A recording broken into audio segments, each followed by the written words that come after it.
விருதுநகர் மாவட்டம் திருச்சுழி அருகே கல்விமடை கிராமத்தில் கண் திறக்கும் அருள்மிகு ஸ்ரீ நாகேஸ்வரமுடையார் அருள்மிகு திரு நாகேஸ்வரி தாயார் திருக்கோவில் இந்து சமய அறநிலைத்துறைக்கு உட்பட்டது.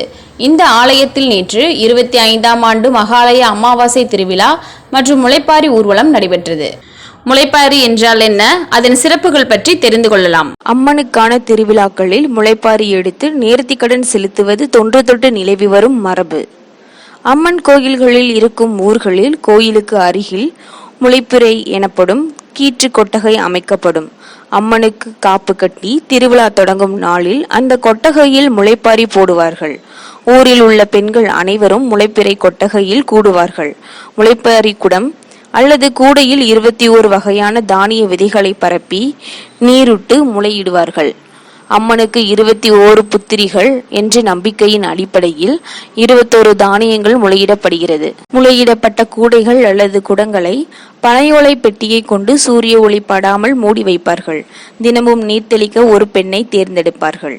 அந்த பெண் நீராடி தூய உடையை உடுத்திக்கொண்டு இந்த பணியை செய்து வர வேண்டும்.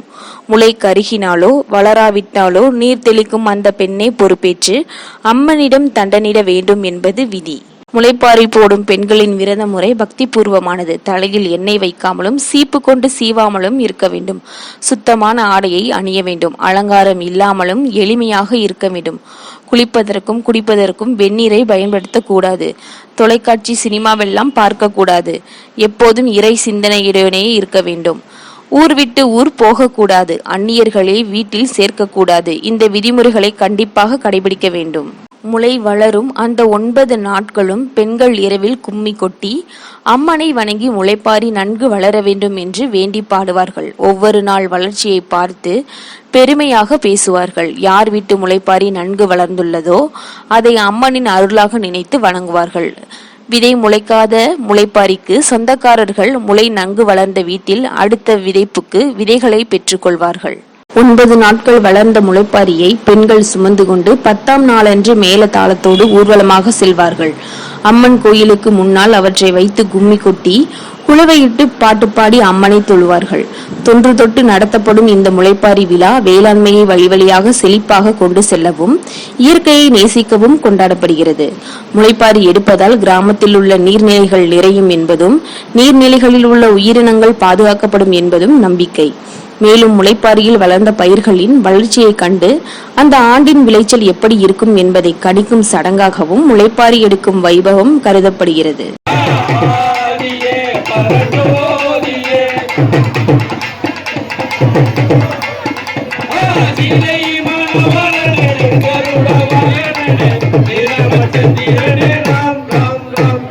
இதில் உற்சவர் பூப்பல்லாக்கில் திருவீதி உலா வந்து பக்தர்களுக்கு அருள்பாலித்தார். இந்த நிகழ்ச்சியில் விநாயகர், முருகன், சிவன், பார்வதி, கருப்பண்ணசாமி வேடமணிந்து சாமியாட்டம் நடைபெற்றது.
மேலும் திருநாகேஸ்வரமுடையாருக்கு பூவால் அபிஷேகம் செய்தபோது பக்தர்கள் பக்தியில் ஆழ்ந்தனர்.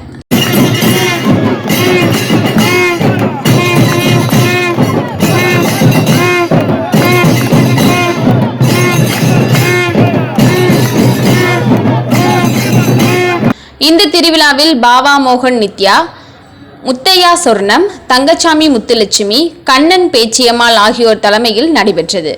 மற்றும் ஆலய அர்ச்சகர் சக்திவேல் சுவாமிகள், மீனாட்சி அம்மாள் ஆகியோர்களும் விக்னேஸ்வரன், எஸ் கல்விமடை கிராம பொதுமக்கள் மற்றும் சுற்று வட்டார கிராம பொதுமக்கள் கலந்து கொண்டு சுவாமி தரிசனம் செய்தனர். கோலாகலமாக நடைபெற்ற இந்த திருவிழாவை 30,000க்கும் மேற்பட்ட பக்தர்கள் கலந்து கொண்டனர். தினமுல்லை செய்திகளுக்காக ராமநாதபுரம் மாவட்ட செய்தியாளர் கார்த்திக். செய்திகளை உடனுக்குடன் தெரிந்து கொள்ள தினமுல்லை நியூஸ் தமிழ் சேனலை சப்ஸ்கிரைப் பண்ணுங்க.